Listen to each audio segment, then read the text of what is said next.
আমরা আজকে আমাদের ট্রিপলি ডিপার্টমেন্ট গ্রিন ইউনিভার্সিটির কয়েকজন স্টুডেন্টের সাথে কথা বলবো। ওরা জাস্ট গতকালই একটা খুব প্রেস্টিজিয়াস কম্পিটিশনে প্রাইজ অর্জন করেছে, ফার্স্ট প্রাইজ।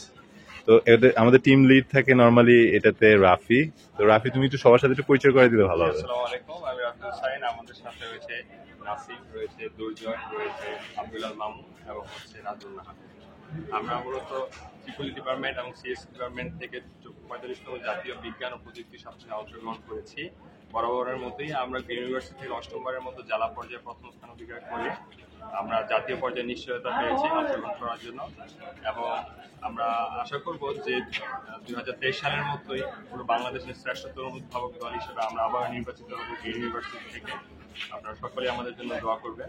আমাদের প্রজেক্টগুলো সেখানে উপস্থাপনা করেছি। সেখানে ঢাকা বিভাগের বিভাগীয় কমিশনার ছিলেন বিজ্ঞান ও প্রযুক্তি মন্ত্রণালয়। মানে তোমাদের প্রজেক্টটা কি ছিল বলো তো? আমাদের প্রজেক্টটি ছিল ওইখানে বেসিক্যালি অক্টোকপ্টার, যেটা বাংলাদেশের সর্ববৃহৎ অক্টোকপ্টার আমাদের ইউনিভার্সিটি স্টুডেন্টরা আমরাই তৈরি করেছি এবং সেটাতে হচ্ছে মাল্টিপারপাস কাজে ইউজ করা যায়।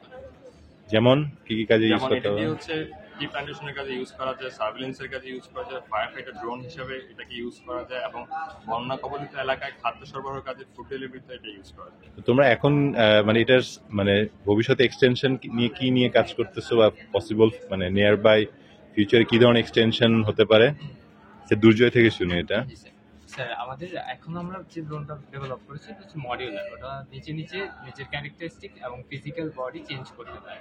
সো দ্যাট ওটা আমাদের যদি বানানোর জন্য প্রয়োজন হয়, আমরা জাস্ট একটা ক্যানন সেট করে দেবো, ক্যাননের মধ্যে সিডলিংগুলো শ্যুট করবে। যদি আমাদের আপৎকালীন নিরাপত্তার প্রয়োজন হয়, একটা বিল্ডিংয়ে আগুন লেগেছে, আমরা একটা ক্যানন সেট করে দেবো, ওটা ফায়ারবল শ্যুট করবে।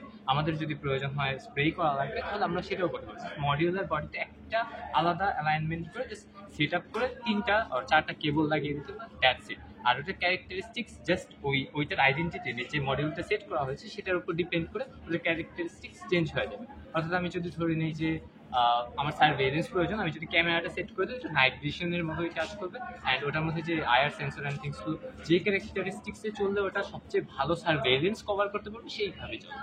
এবং আমি যদি ধরে নিই একটা অটোনোমাস একটা কৃষি জমিতে আমি স্প্রে করবো কীটনাশক বা সামথিং, তাহলে ওইটা অটোমেটিক্যালি জাস্ট আমাকে প্লেসটা সিলেক্ট করে দিতে হবে। ওটা নিজের অ্যালগরিদমের মাধ্যমে কভার করবে যে এই পরিমাণ। যদি ওটা চতুর্ভুজ হয় তাহলে ওটাকে অবশ্যই সরলরেখায় চলতে হবে। যদি ওটা গোলাকার হয় তাহলে গোলাকার ভাবে চললে সবচেয়ে এফিসিয়েন্টলি সবচেয়ে কম সময়ের মধ্যে স্প্রেটা কমপ্লিট করতে পারবে। সো এটা নিজে ডিসাইড করে তারপর কমপ্লিট হলে, এবং ওটা একটা থ্রেশহোল্ড হাইটে থাকবে, উপরেও যাবে না নিচেও যাবে না, সো দ্যাট আমাদের ক্রপসের কোনো ক্ষতি না হয় ওটা ফ্যানের বাতাসের কারণে বা যে কোনো কারণে। তারপর ওটা নিজে ফেরত চলে আসতে পারে। অর্থাৎ ওটা নিজের একটা সিদ্ধান্ত নেওয়ার ক্যাপাবিলিটিস আছে। এই জন্য আমরা এটাকে বলি অটোনোমাস একটা ড্রোন। সো ড্রোনের মধ্যে এআই বা অটোনোমাস ব্যাপারটা that's first time in Bangladesh. Thank you, আমরাও খুব প্রাউড তোমাদের সাকসেসে। ইনশাল্লাহ তোমরা এটা কন্টিনিউ করো। আর এখান থেকে আমি আশা রাখি আমাদের অন্যান্য স্টুডেন্ট বা অন্যান্য কমিটিরাও যাতে এটাতে ইন্সপায়ার হয়। থ্যাংক ইউ সবাই।